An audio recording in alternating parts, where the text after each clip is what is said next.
Bir git de sen git otur.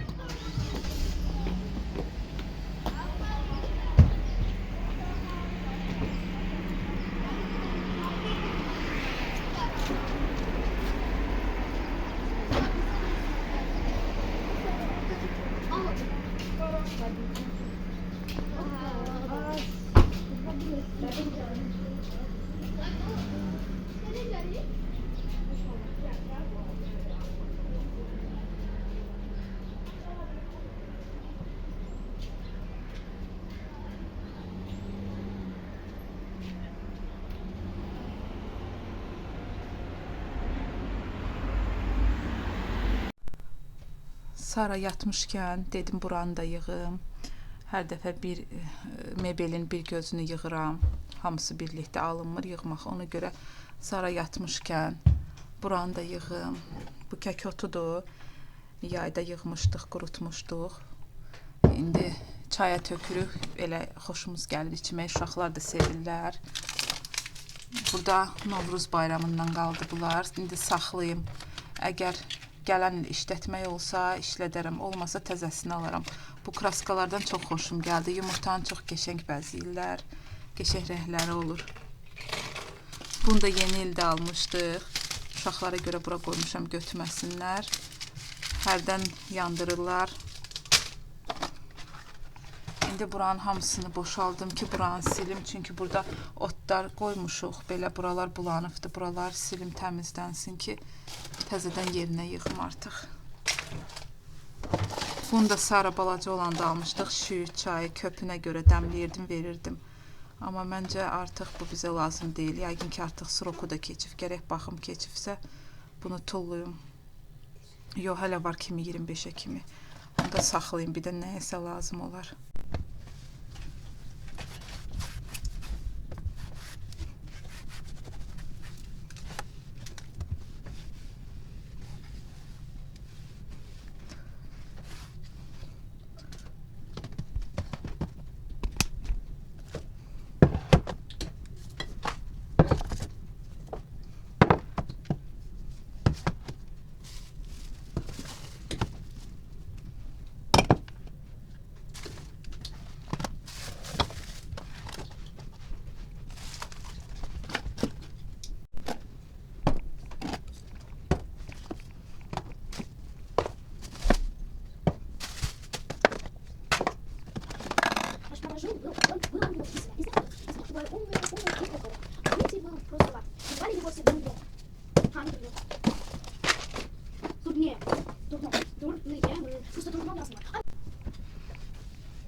Sara.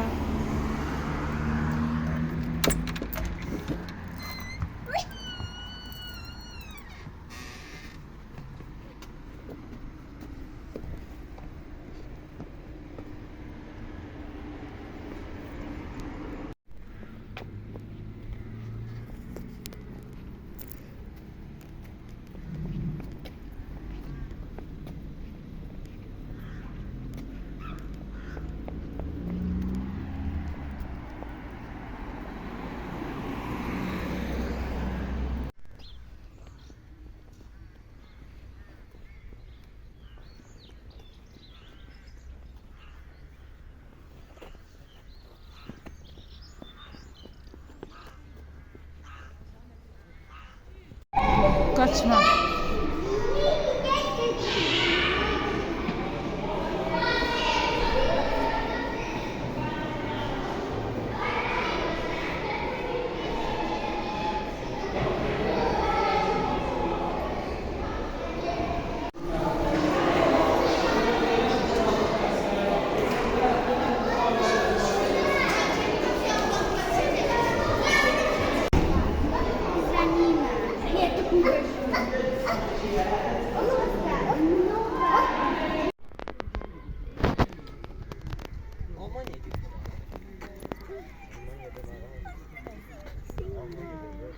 Şey.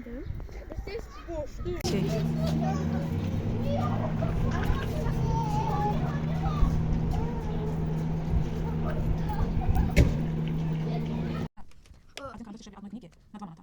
Один карандаш дешевле одной книги на 2 маната. Если карандаш стоит 100 копеек, и упаковать цена книги и карандаш вместе. Нали, карандаш дешевле одной книги. Карандаш стоит 1 манат. 100, 1 манат. Еще Книга, книга. книга на 2 маната. Один карандаш дешевле одной. Один карандаш дешевле одной книги. Так манат 40 копеек. А, на 2 маната дешевле. Нали, 1 манат 2 копеек. Книга 1 манат 2 копеек. Себе еден çekici. 4 manat 40 На 2 маната, 2 маната, на 2 маната. 3 manat. Нали, 3 manata, 3 manata. Bu 1 manata. O da ondan na 2 manata dешевле. Нали, 3 manat knigadır. Kardeş 1 manata. İkisi birden 2 manata gelecek. Если определить результат следующих действий досуга, какой из них будет отличаться от других? Тоже. Мама 20. 449. 480 минус 190. Это округлится ясно. 316. 340. Да. Это округлится там ясно. А, Bak mama indi. в коробке 40 пуговиц. Пуга. Портниха пришила на каждую из них 4. Из 4 рубашек Mama bu 6 300. пуговиц. 300. А, 300. Yok, не, burada 6, burada 2 olacaktı. Yok, не gülüş.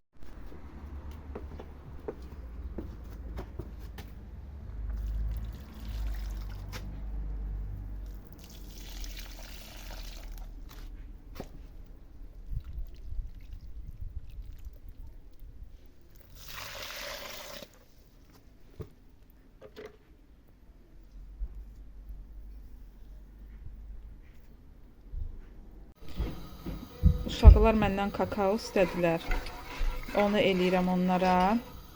Burada deməli süddür, kraxmaldır, kakaodur, bir də şəkərdir. İndi hələ ki süd soyuqdur, ona görə bu kakaolar üzündə belə durur. Bu süd isindikcə onlar da əriyəcək, qəşəng olacaq. Hər dəfə uşaqlar sevirlər, bundan eləyirəm. Kraxmal, kakao, süd, şəkər. Çox dadlı olur belə. Mən o kraxmal tökməyi yeni öyrənmişəm. Qabaqlar heç bilmirdim ki, kraxmal tökmək olur. İnternetdə gördüm, elədim. Uşaqlar da çox xoşladılar ki, amma kraxmalla daha qəşəngdir. Ona görə axır vaxtı belə eləyirəm kakaonu. Və gördüyünüz kimi bütün kakao əridi, qarışdı südə, yəni topa qalmadı. Süd isinəndə artıq o da əriyir, qarışır südə. Sadəcə bunu belə qarışdırmaq lazımdır ki, kraxmal dibi, içində kraxmal var deyə o yapışır dibi, dibi yapışa bilər. Ona görə belə qarışdırmaq lazımdır. 1-2 dəqiqədə belə artıq qaynayır. 1-2 dəqiqədə qaynasın, götürəcəm odun üstündən. Bastım.